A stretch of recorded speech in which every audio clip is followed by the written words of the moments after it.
Good morning and welcome to today's webinar on one of the projects we've been working on for the last few years called Embracing Modular Innovations in Construction, Getting Education Modernised, or for those in the project, EMIC GEM. The project primarily is here to modernise the delivery of off-site and modular construction vocational educational training course materials and has been funded by the Erasmus programme through the European Union. On the project team, I'm going to go through a little bit of a project introduction with that today. But first of all, I just want to run through a little bit of the housekeeping for our webinar. The session is going to be recorded and to be available on YouTube and the EMIC GEM website in the weeks to come. If you would like to ask a question or leave a comment, click on the questions tab in the GoToWebinar panel, type in that question and we'll review those at the end.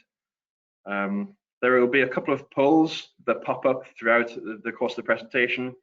These will appear automatically. You'll have about 30 seconds or so to answer, and then we'll review those the submissions before we move on.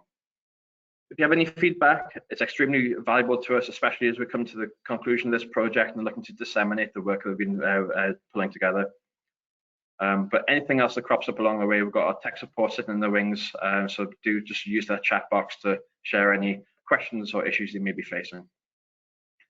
But onto the project itself, the project partners for EMIC GEM, the lead partner is City of Glasgow College, based in Scotland and UK, along with Built Environment Smarter Transformation ourselves, but also working with partners from across Europe, from Spain, Germany, Slovenia and Austria, which have a background in a mix of academic teaching and delivery, but also innovation and research. We've been fortunate enough over the course of the project to meet up through a number of transnational meetings, but that has been hampered through the COVID pandemic. And if you log on to our website, you'll see that a lot of the dates and times that we were targeting, we have had an extension to the project to cover what was quite a challenging period for the project, where a number of our academic partners needed to pivot their attention to online delivery in response to the pandemic. But I'm glad to say that we're getting closer to the release of the training materials. And today I just wanted to share with you the project objectives, which are there about the design and implement of innovative training model with competency framework that is there to modernise the delivery of off-site modular construction, to engage learners from across the EU in an innovative course in the area of off-site modular construction, for us to develop and disseminate a suite of open online educational resources that will allow companies and academics to use this content in to their requirements, and to create a standard that can be used across Europe. And also to support local businesses, particularly small and micro businesses, to improve awareness and adoption of off-site and modular construction practices within that construction activity, which is where maybe the SMEs don't have the same capacity as large organizations to put those training facilities in place. Some of those project outputs there, the design of the training model and competency framework, and I'm delighted to be joined today by Jean from academia, who's going to lead us through that as he led on that working group. I'll introduce Jean shortly. To develop a learning and teaching syllabus and course that standardizes those skills and how they're deployed across Europe. And that's really trying to look at what's been happening in the UK for the likes of Offsite Ready, but also some of the different challenges that would happen in Spain or Slovenia and Germany, depending on the materials used and the site and country specific challenges. But those open educational resources and vocational training are going to be available on our website, and later on in the presentation I'll show you how you can access those. The added benefit for us on this project as a pan-European project is it gives the partners a chance to travel to each other's institutions, to countries, and understand some of the challenges and cultures that are there. So you can see on the bottom of this slide the visit to Biberach, to Wolfgang's facility, and some of the presentations that we've been engaging with throughout the project. So by way of a quick update, IO1 is our competency framework, which Jean will present shortly. IO2 is the delivery of the modules, which I'll cover. And we are going through a process now of refining imagery, but also translating all of this content from English into German, Slovenian, and Spanish, so that the modules on the website are available in multiple languages. The refinement of the online learning platform to make that as easy and slick for users as possible. So if any of you are interested in giving that a trial run with us, do let us know at the end of the webinar. It'd be great to get a bit of a soft launch and some users to try that out. IO3 is what we do to disseminate the work, and that the webinars forms part of this. And as you see from our project management slide there from the last meeting, the final conference planning. The final conference for the project is going to be in Glasgow in November, and I've got the dates and times for that at City Glasgow College later in the presentation. But broadly, these project updates have pivoted to become a lot more Zoom based, and just wanted to showcase how we've been working as a team. So for the rest of today's agenda, I'm going to hand over to Jean for the presentation of the competency framework in a second. After that, Jean will hand back to myself to go through the 8 teaching modules. And unfortunately, Sam Hart from BEST had taken ill yesterday and isn't able to join us this morning. So rather than trying to find another speaker with short notice, we'll just truncate the webinar today a little bit and maybe have more time for Q&A towards the end. As I say, please do check us out on LinkedIn and Twitter and our project website, emicgem.eu. And join us in Glasgow on the 3rd of November at City Glasgow College for the full conference and a chance to network with peers and colleagues from across the UK and beyond. But for now, I'm going to hand over to Jean, and he's going to lead you through the competency framework that we've delivered. Jean is the CEO of Academia, which is a further education provider in Maribor in Slovenia. And Jean was really the person who drove this piece of work through the project. So I'll leave him and leave you in safe hands to take us forward from there. Over to you, Jean. Thank you, Sam. Good morning, everyone, ladies and gentlemen. Regards from the sunny Maribor of Slovenia. So our project actually kicked off with the intellectual outcome number 1, meant as the development of a competency framework. And one of the key reasons why this is necessary is due to the skills match that is existing in the current curriculum with the labor market across the partnering, not only across the partnering countries, but also across the European Union and the United Kingdom.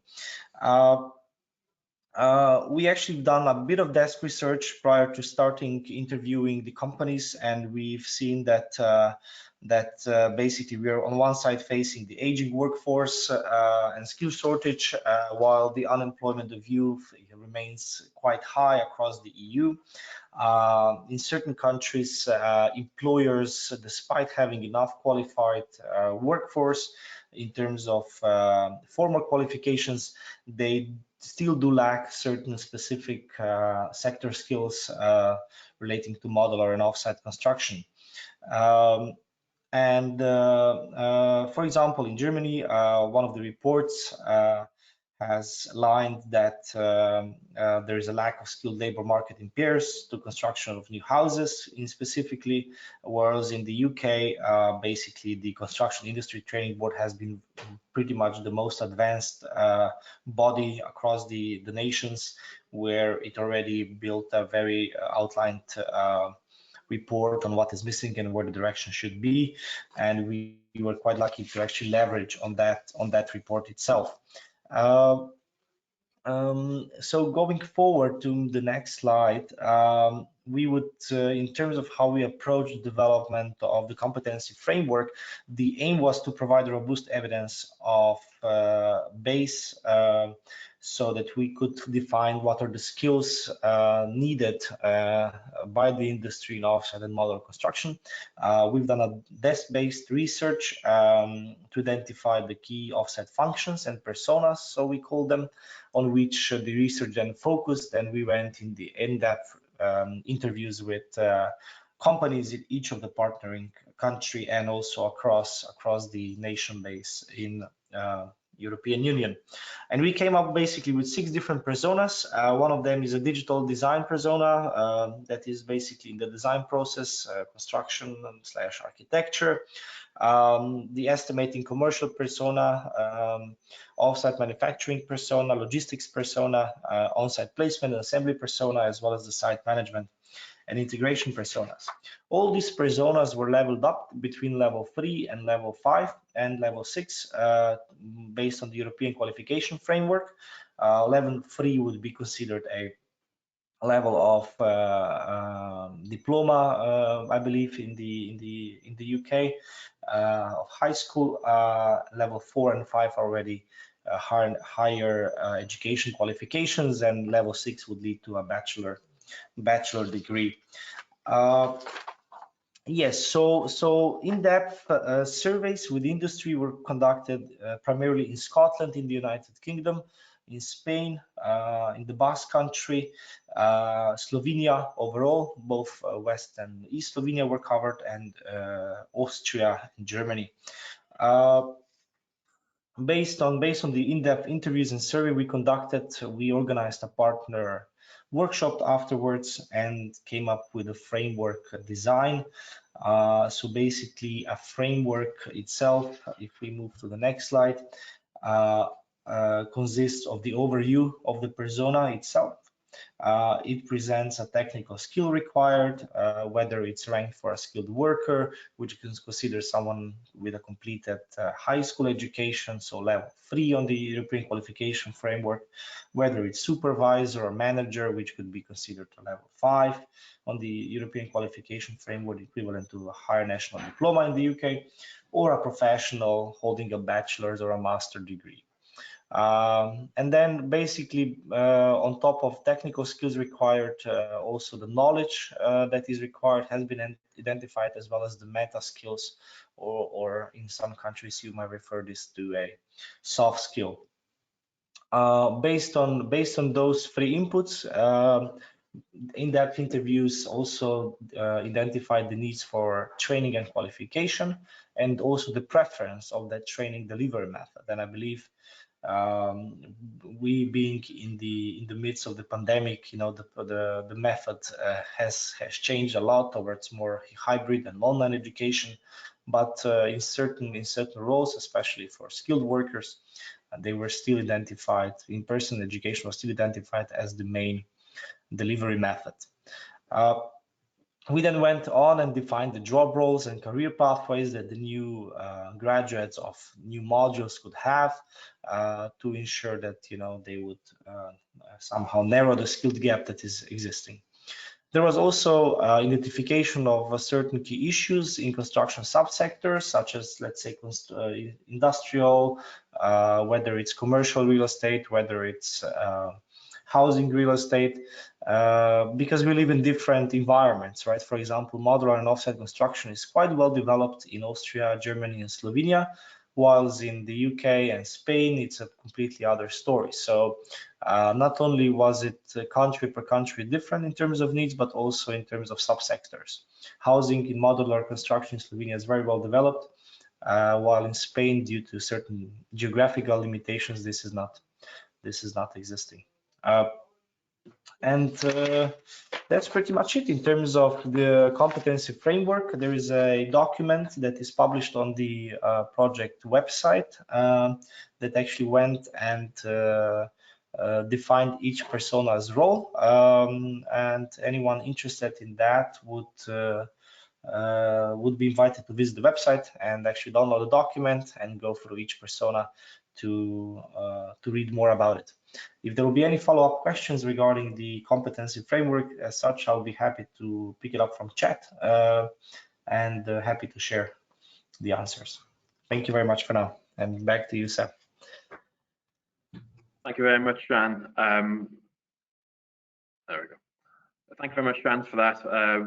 Much appreciated, because, as I say, you were the driving force behind pulling all that information together. And I think one of the key challenges there is trying to take the common themes and threads from each country, but also blending them across to create one framework. And you did that expertly well. So I would encourage you all to check out the report that Jean authored on the EMIC GEM website. That's up and online at the moment.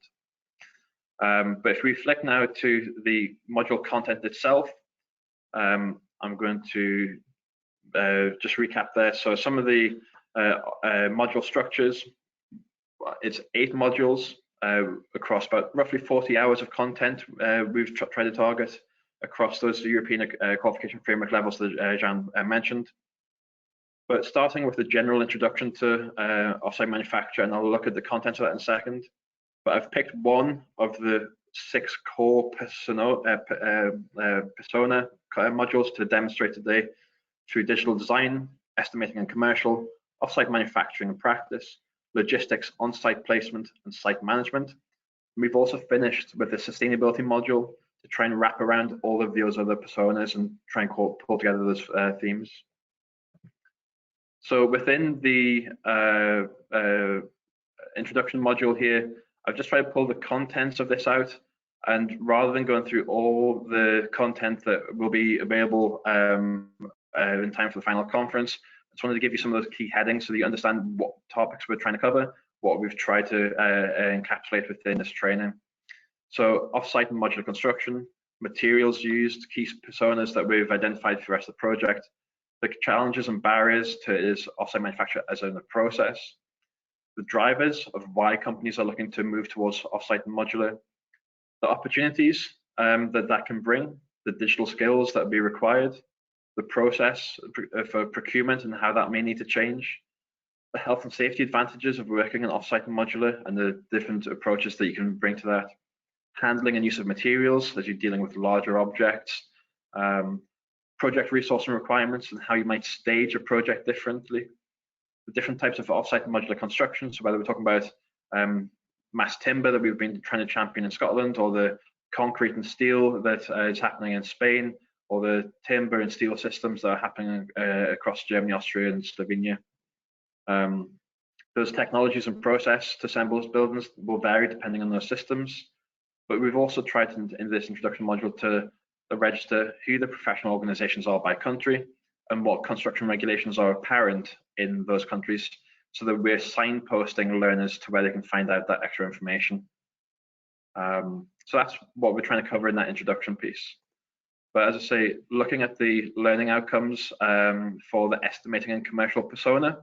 So this is again a snapshot of that one persona, and we've, through each of the personas, tried to group the content into common themes around the digital, procurement, health and safety, management and planning, factory operations and site operations.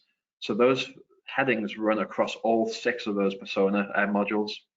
Then within them, the subheadings will vary depending on the needs of the skilled operators or the managers or the professionals. Again, I'm not going to read that out line by line, but hopefully you find some content in there that you think is beneficial to your organization or to your syllabus for teaching content. And at the end of the webinar today, one of the polls will be whether you're coming from this from an academic perspective for teaching pupils, or whether you're coming from an industry perspective where you have staff and CPD to look at. So we'll capture that later on. And again, because the sustainability module at the end is slightly different as it kind of bookends the persona modules, I want just to flag up some of those core themes that we've tried to pick up around the future skills, process optimization and industry 4.0, but also the embodied carbon, whole life carbon and life cycle assessments, circular economy and waste reduction, but also the burgeoning challenge of retrofit. So within that, we've tried to identify some of the challenges and opportunities for offsite manufacturing in each of these sections. So hopefully that's given you a bit of a feel. I say there's about 250 pages of content, which I didn't want to read out line by line for you today. But I'm hoping that this is a mark on the ground to have a chat with us about some of your needs, some of your opportunities for us to use this content and embed it into your own practices. The resources that we're talking about will be available through the EMIC GEM website, so that's emic-gem.eu, and you can see on screen there the web page that we've got at the moment. The resources that we've been developing are going through some final translation and checking at the moment, and will be published onto the website at the final conference in November. But as I mentioned earlier, if there's any interest in how this develops and grows, we'd love to hear from you and start the conversations about how these can be deployed. On the website, under the what we do, the module content, the PDFs will be listed in each of the sections there. We've got placeholder content over there already. And you can use the QR code there to the side of the screen to link directly from a camera phone straight to that page just now. I'll leave that up a little bit longer in case anybody's wanting to take advantage of that. But on top of the PDF content that we'll make available, we're also developing a learning management system that will be housed through this website. And that is something that we'll be able to link to once all the content's been added. And your staff, your pupils will be able to log on, create an account that they can log into, log out of, and that will take them through the 8 modules. Each module has multiple choice questions that will allow organizations to verify that staff or pupils have completed the learning content and the learning objectives that have been identified. And there is a multiple choice question for every single learning objective that we've identified in each of the modules. So roughly about 16 to 20 per module content. That's really it from us. I kind of wanted to give you an overview of where we've been on the journey and the work we've been doing, and really give you a chance to ask questions, start conversations, and hopefully see you at City Glasgow College in November. For those of you who've attended today, we can circulate that Eventbrite link if you would like to come along and attend in person. And that really will be a fantastic opportunity to network with peers, to understand some of those common themes and challenges, but also hopefully learn about what's happening in Spain, in Austria, in Germany, in Slovenia from the colleagues that'll be over as part of this project. So that's the project. I'd be really keen to just to bring up a few polls right now to understand what your background is. So here's the first one. Which of these best describe your interests in the EMIC GEM teaching content? So you've got about 30 seconds just to tick one of those boxes, then we'll flag up the results. And that'll give us a good idea of the type of interest we have. As I say, we have some targets to make sure that this is embedded and useful, but also open to feedback and dialogue. So we'll close that in a few more moments. Last chance to submit, and if we get the results up. So actually we've got a good spread there, mostly from an industry, 60%, but moving between organizations looking to move towards offsite manufacturing and staff to EPD, but also a good spread from colleges. And I think that's where this interesting dialogue is. So the industry demand and need for these new skills, we're trying to provide this content to the colleges to make sure that their curriculum is as relevant and up to date as possible. So thank you very much for your input to that one. And if we can move quickly next to the next poll, which is just from what you've heard today from myself and Jean, on a scale of 1 to 5, how useful do you think this content would be in your role? With 1, not very useful, not useful, up to 5, very useful, just to give us an idea of what the chances are you embedding this content into your processes. So again, like with the first poll, a couple more seconds there just to submit your option, and hopefully we're around the 3 or 4 or 5 mark. If not, I'll revisit this presentation in a lot more detail. But we'll close that in a few seconds. There we go, and the results fairly useful. I'll take that. Fantastically, none of you saying it's not useful at all. So that's kudos to the team that's put together over the last few years. And with that in mind, I'll close the polls and we'll bring Jean and myself back on screen just to open up to any questions that you may have about the content and give us a chance to answer any of those burning questions just now. Just in case, I don't know, there's a few questions there. Documents have been shared. You can use the chat box to the side to type in those questions, and we've got the opportunity to speak with Jean and myself at the moment. If not, you want to get away slightly earlier than usual, please feel free to. That's the end of our content for today, and we'd be delighted to see you at the college in November. There we go. No questions coming through at the moment. I take that that's possibly that we've covered a lot of content there, Jean. I hope that's the case. But certainly, if you find yourself with a light bulb moment in the next coming weeks, the EMIC GEM website has the contact details for City of Glasgow College, which is our lead project partner, and that can come through to the project team to have a chat about how you may use and embed this content. Final few moments for any last minute questions to come through there. Nothing appearing. So Jean, I think we're off the hook, but certainly we're here to help, we're here to assist, and we're here to make sure that you get value out of the resources that we've been developing. So please do get in touch if anything crops up. But for myself, the Built Environment Smarter Transformation, I'd like to thank Jean for his time and contribution today on the project. Acknowledgement of all the project partners who we've been working with on this. Thank the audience for your attendance today, and again, Danielle and our back office team for pulling together the webinar for us. Thank you very much, and hope to see you soon.